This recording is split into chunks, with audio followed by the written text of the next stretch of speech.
Hello students, I am Hoppy और आज की वीडियो में हम सॉल्व करने वाले हैं एक्सरसाइज 5.2 का क्वेश्चन नंबर 11। तो चलिए शुरू करते हैं।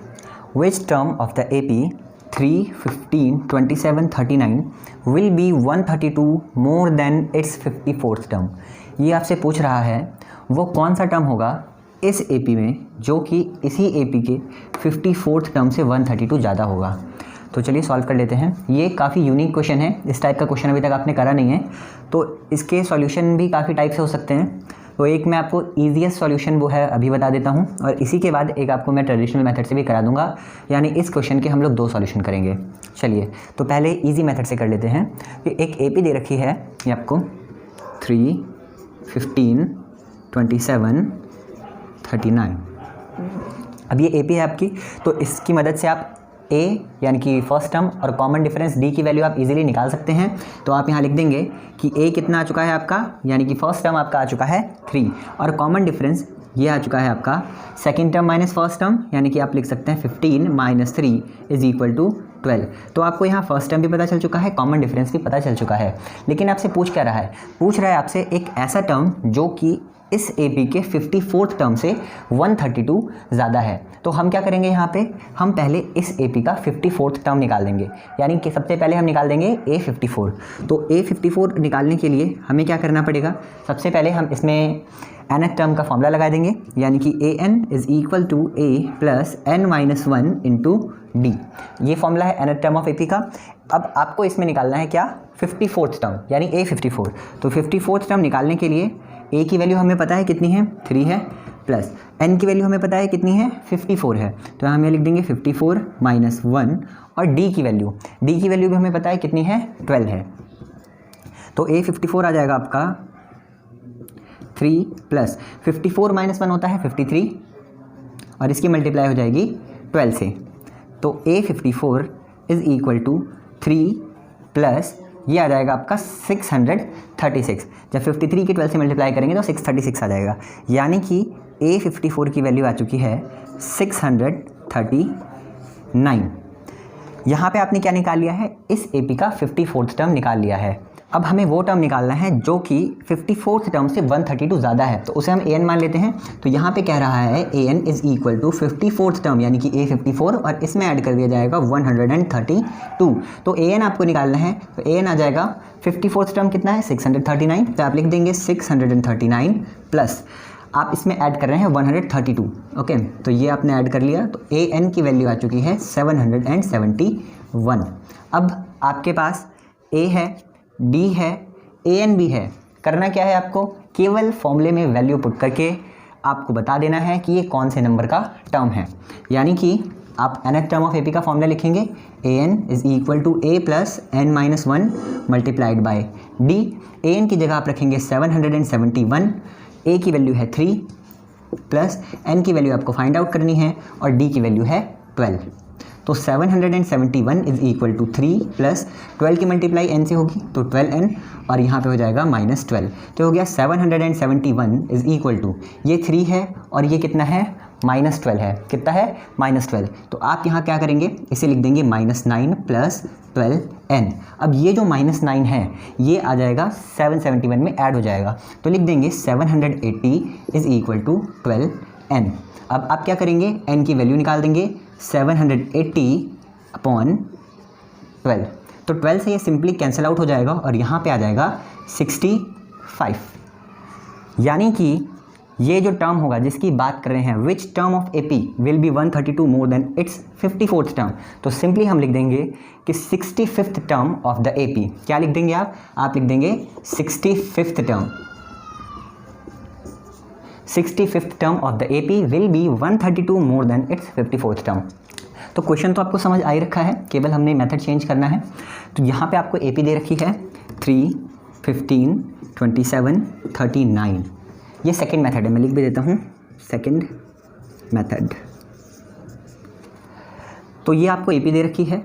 अब आपको करना क्या है, आपको यहाँ पर सिंपली ए और डी की वैल्यू निकाल देनी है। तो ए की वैल्यू कितनी आएगी, ए की वैल्यू आएगी 3 और डी की वैल्यू कितनी आएगी, डी की वैल्यू आएगी 15 - 3 यानी कि 12। तो आपको यहाँ ए की वैल्यू भी पता है और आपको यहाँ पर डी की वैल्यू भी पता है। आपको निकालना क्या है, आपको एन निकालना है किसके लिए, एक टर्म के लिए, और वो टर्म क्या है 54th टर्म से 132 ज़्यादा है। तो सिंपली आप लिख देंगे कि let the term be A N. वो टर्म क्या होगा, वो टर्म होगा ए एन। तो जब आपको वो टर्म ए एन निकालना है तो ए एन का क्या फॉर्मूला होता है, A N is equal to A plus N minus 1 into D. ये फॉर्मूला हमें पता है।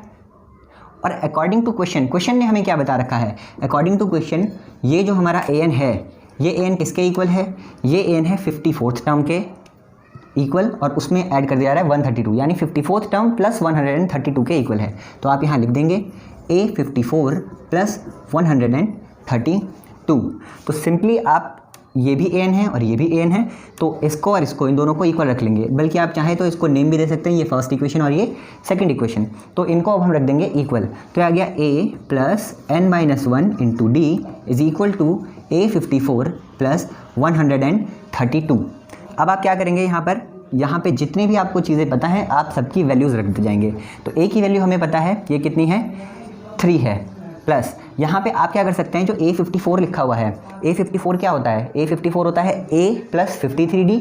तो आप यहाँ पे सिंपली ऐसे कर सकते हैं, इसे लिख देंगे A plus 53D plus 132 is equal to, यहाँ पे D की वैल्यू भी आपको पता है, D की वैल्यू कितनी है 12 है। तो ये हो जाएगा n - 1 मल्टीप्लाइड बाय 12। आप यहाँ लिख देंगे 3 प्लस 12 की मल्टीप्लाई n से होगी तो आ जाएगा 12n - 12 is equal to, a की वैल्यू कितनी है, a की वैल्यू है 3 प्लस 53 इंटू डी की वैल्यू कितनी है 12 और प्लस 132 तो यहाँ पर पहले से ही है। यहाँ भी 3 है, यहाँ भी 3 है, तो इस 3 से ये 3 कैंसिल आउट होता जाएगा। तो इधर आ जाएगा हमारा 12n - 12 इज़ इक्वल टू 53 की मल्टीप्लाई यहाँ किससे हो रही है 12 से हो रही है, तो ये आ जाएगा 636 प्लस 132। तो 12n - 12, बल्कि आप चाहो तो यहाँ इसे माइनस ना लिख के इधर एडिशन में ही भेज दो, तो हो जाएगा 636 प्लस 132 प्लस यहाँ पर क्या आ जाएगा, ये माइनस था तो इधर जाके हो जाएगा प्लस का 12। तो 12n is equal to 780।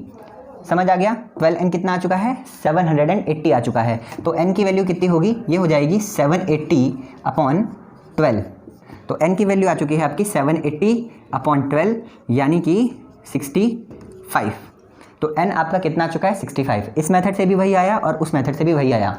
Actually ये दोनों मेथड डिफरेंट हैं ही नहीं, सेम ही हैं। सिंपली हमने देखिए करा क्या है, ये जो आपका मेथड है, इस मेथड में सारी की सारी कैलकुलेशन हमने एक साथ करी है। तो जिन बच्चों की कैलकुलेशन थोड़ी सी वीक है उन्हें इसमें प्रॉब्लम हो सकती है, लेकिन जिन बच्चों की कैलकुलेशन वीक नहीं है, जिन बच्चों की कैलकुलेशन वीक नहीं है वो इस मेथड से भी कर सकते हैं।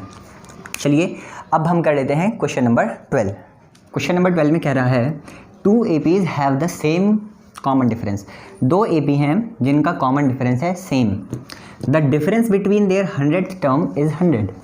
उनके 100th टर्म यानी उनके 100वें टर्म के बीच का डिफरेंस कितना है 100 है।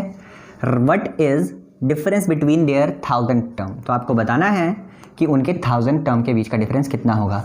अब जो बहुत अत्यंत होशियार बच्चे हैं वो कहेंगे भाई 100वें टर्म के बीच का डिफरेंस 100 है तो 1000वें टर्म के बीच का डिफरेंस 1000 होगा, बट ऐसा नहीं है। तो हम इसको कर लेते हैं। देखिए यहाँ पे आपको 2 AP दे रखी है, यानी कि आपके पास 2 फर्स्ट टर्म होंगे। कॉमन डिफरेंस दोनों का सेम क्या रखा है, तो हम मान लेते हैं let the first term of first AP be ए।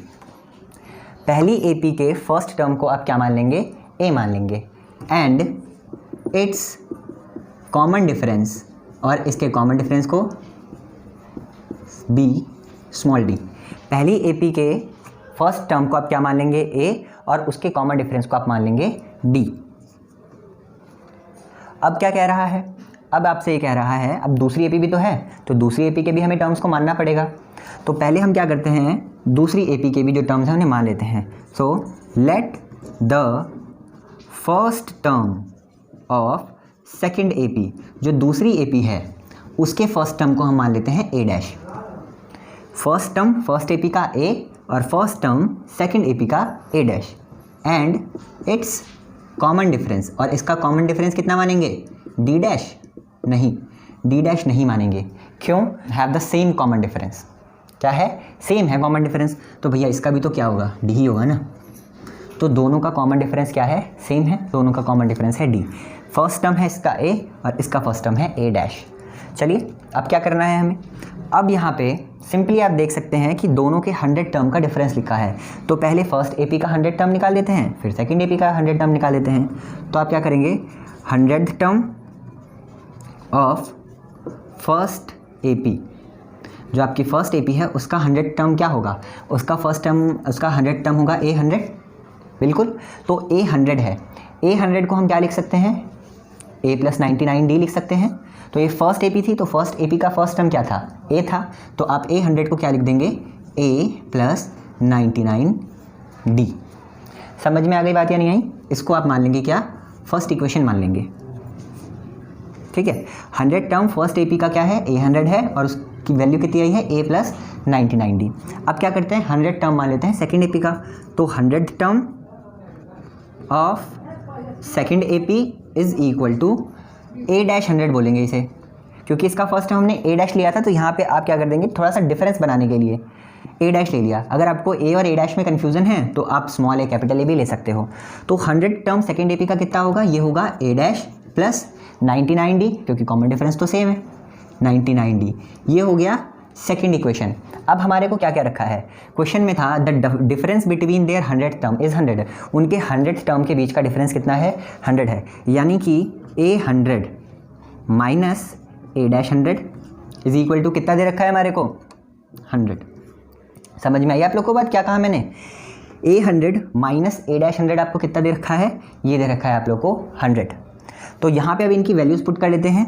तो ए 100 कितना था हमारे पास? ए 100 था ए plus 99D minus A dash 100 कितना था? ये था ए डैश प्लस 99D। ये 100 के इक्वल आ गया। अब क्या करा हमने? ब्रैकेट ओपन कर दिया। तो ए प्लस ब्रैकेट ओपन करना मैंने आपको बताया था कि हमेशा यहाँ पे जब भी माइनस का साइन हो तो इधर एक ब्रैकेट लगा देंगे। रीज़न ये है कि कई बच्चे क्या करते हैं, ये ब्रैकेट में यहाँ पर जो ये टर्म आता है इसमें नेगेटिव नहीं लगाते और उनका क्वेश्चन हो जाता है गलत।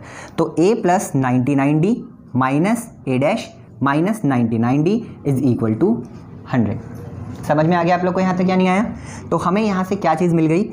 ए प्लस 99D था, ए डैश ये था। तो प्लस 99D और माइनस 99D क्या हो गया? कैंसिल आउट हो गया। तो आपको क्या मिला यहाँ से? A minus A dash is equal to 100। यानी कि अगर पहले एपी के फर्स्ट टर्म में से आप दूसरी एपी के फर्स्ट टर्म को सब्ट्रैक्ट करते हैं तो आपको वैल्यू कितनी मिल जाती है? 100 मिल जाती है। अब हमें इनके 1000 टर्म भी देखने हैं और बोर्ड पे जगह बची नहीं है, तो मैं इसे इरेज कर देता हूँ। क्वेश्चन तो आपने देख ही लिया होगा। यहाँ तक मैं पूरा इरेज कर रहा हूँ इसे, यहाँ तक ये रहना ज़रूरी है। तो इसको मैं थर्ड इक्वेशन मान लेता हूँ, इसको थर्ड इक्वेशन मान लेता हूँ। तो अब फर्स्ट एपी का हम 1000 टर्म लिख लेते हैं। तो फर्स्ट एपी का 1000 टर्म क्या होगा? ये होगा 1000 term of first AP. First AP का 1000 टर्म क्या होगा? ये होगा 1000 होगा। अब 1000 का क्या मतलब है? 1000 का मतलब हो गया फर्स्ट एपी का 1000 टर्म है तो उसका ए कितना था? ए ही था और कॉमन डिफरेंस डी था। तो हम इसे लिख सकते हैं ए प्लस 999D।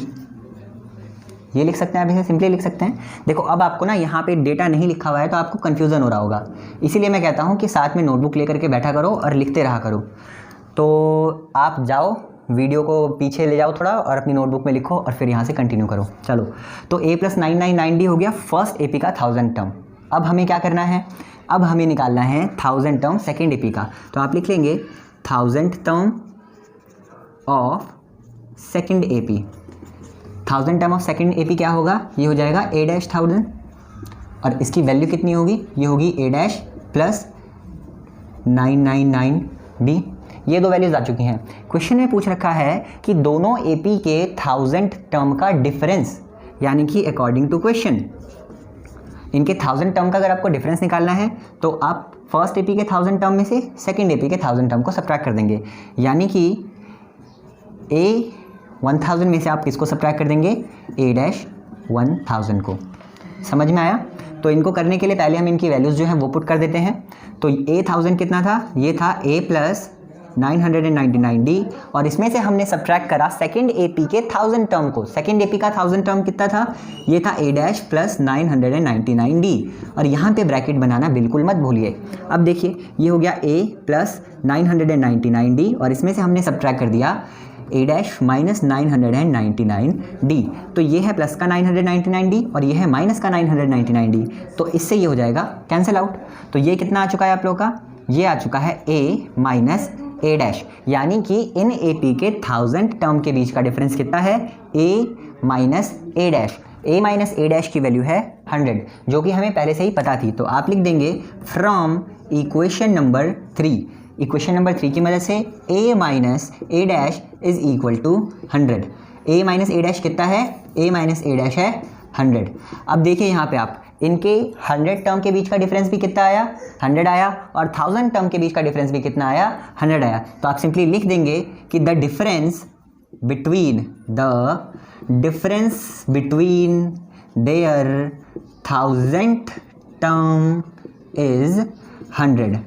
तो ये बात आप हमेशा याद रखें कि अगर आपको कोई भी एपी दे रखी है, दो एपीज़ जिनका कॉमन डिफरेंस सेम है, तो उनके आप कोई से भी टर्म को ले लें, उनका डिफरेंस वही आएगा जो उन दोनों एपी के फर्स्ट टर्म के बीच का डिफरेंस है। ये काफ़ी यूनिक क्वेश्चन है और बोर्ड में पूछा भी जा सकता है, तो इसकी प्रैक्टिस आप ज़्यादा से ज़्यादा बार कर लें। आज की वीडियो के लिए